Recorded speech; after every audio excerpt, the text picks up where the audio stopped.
Pembangkang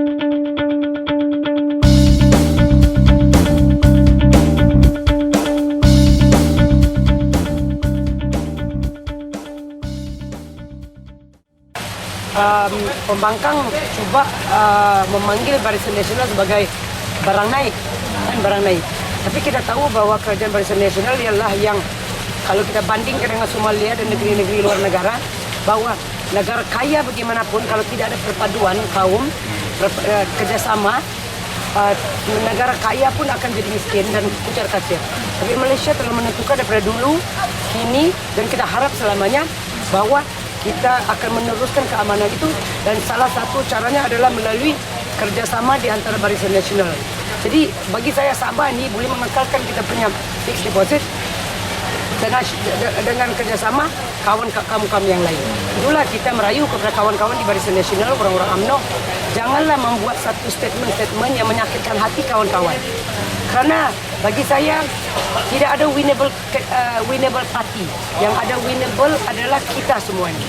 Kalau kita semua kerjasama, kita bersyukuri, berterima kasih dengan kawan-kawan yang menolong kita, rakyat yang menyokong kita, kerajaan yang selama ini membantu rakyat yang NBN, kerjasama, memang fixed deposit di Sabah ini tetap dikekal. Saya lah kan sebagai penyokong kerajaan Barisan Nasional, of course saya tidak percaya.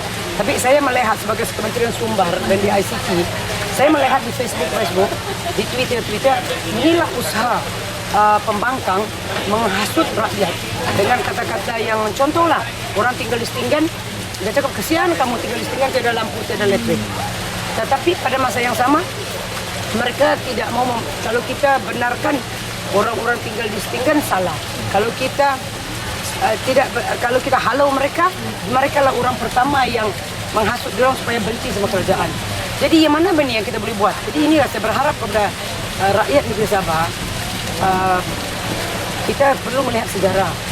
Sejarah kita adalah kita daripada dulu macam Pak TPM cakap tadi was very, saya rasa kena dengan tempatnya untuk mengingatkan kita kembali bahawa sebelum merdeka kita dulu di dalam tahap kemiskinan kita 65%. So, ini perlu, saya rasa agensi kerajaan, agensi negeri dan pusat, dan kita semua ni orang UMNO, orang Barisan Nasional perlu turun padang memberi penerangan kepada rakyat bahawa dulu 65% kemiskinan, sekarang 35% sudah. Dan kita mengawal harga. Walaupun di dunia ini harga naik melambung, tapi kita masih kekalkan, dan janganlah kerana harga naik sikit dibuat sebagai isu dan rakyat pula percaya dengan isu-isu begini ini. Dan juga kedua, kalau orang tinggal di Stinggan, janganlah percaya sebab kerajaan berusaha untuk membina rumah PPR, macam-macam rumah rakyat dan lain-lain, tetapi dia mesti ada prosedur, dan kalau yang menyewa rumah PPR perlu membayar. Tapi kalau sudah nak membayar, kena halau pun pembangkang tolong. Tapi pernahkah pembangkang menolong orang susah boleh membantu seperti apa yang kerajaan PN yang bajet baru dibuatkan?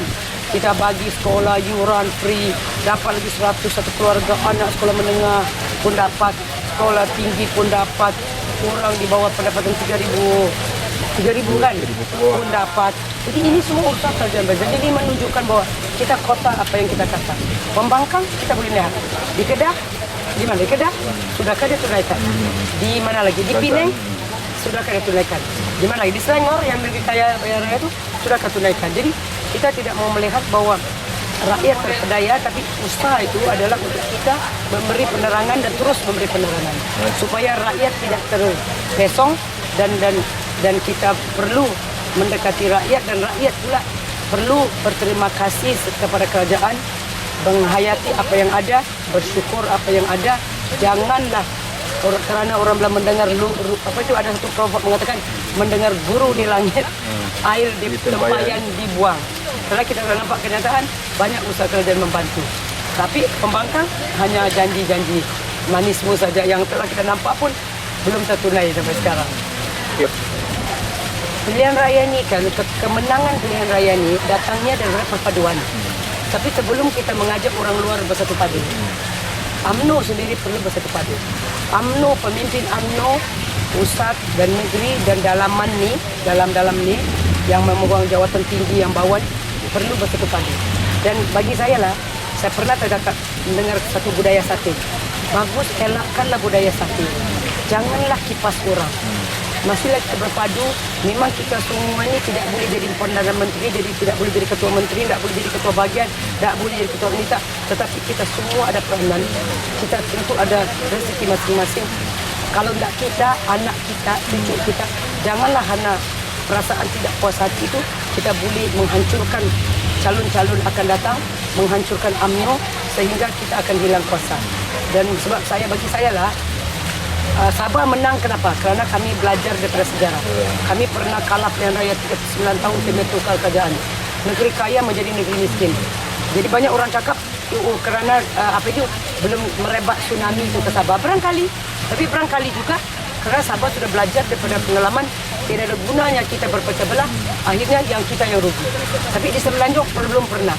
Jadi bagi saya kekalahan di Semenanjung, calon-calon parti Barisan Nasional ke UMNO di atas kerana perpecahan di antara kita, sabotaj di antara orang-orang itu sehingga calon-calon yang di pertandingan kalah. Jadi kalau kita mau menang di PRU, UMNO perlu bersatu dulu. Kalau UMNO mau dihormati, UMNO mesti menghormati di antara satu dengan lain. Barulah BNBN yang lain akan hormat kita. Dan kalau orang Melayu tidak mau hilang kuasa, orang Melayu perlu menyokong Barisan Nasional melalui Barisan Nasional kerana UMNO adalah tulang belakang. Kerana kita tahu Barisan Alternatif bukanlah satu alternatif yang terbaik kerana kita telah nampak bahwa di bawah Barisan Alternatif JAP yang menonjol. Dia pentingkan perpecahan, dia pentingkan Malaysia for Malaysian. Bahawa kita pula we talk about transformasi, bukan reformasi. We talk about menjuarakan rakyat, kita mementingkan rakyat, membantu rakyat, kan? Kita pentingkan itu. Tapi mereka hanya cakap pasal buku jengga, tapi mereka tidak buku jengga pun belum tahu lagi. Yang sudah ada pun belum nampak. Jadi itulah rakyat perlu, orang UMNO terutamanya perlu bersatu padu, ketepikan apa yang ada, yang perpengkelahan yang ada sekarang ini. Kalau orang negara Malaysia ni kan, pernah saya dengar lagu kemarin, di mana akan ku cari ganti, kan, di mana akan ku cari ganti. Kalau kita tidak berhati-hati, negara Malaysia akan hancur dalam 2023 ini kerana orang Melayu bisa telah pecah tiga di bawah PAS, di bawah PKR dan UMNO. Dan orang Melayu perlu sedar bahawa tiada parti lain yang boleh membantu menyatupadukan kita, memertabatkan orang Melayu dan memertabatkan masa yang sama kaum-kaum lain melalui UMNO saja. Bukan PAS, bukan PKR.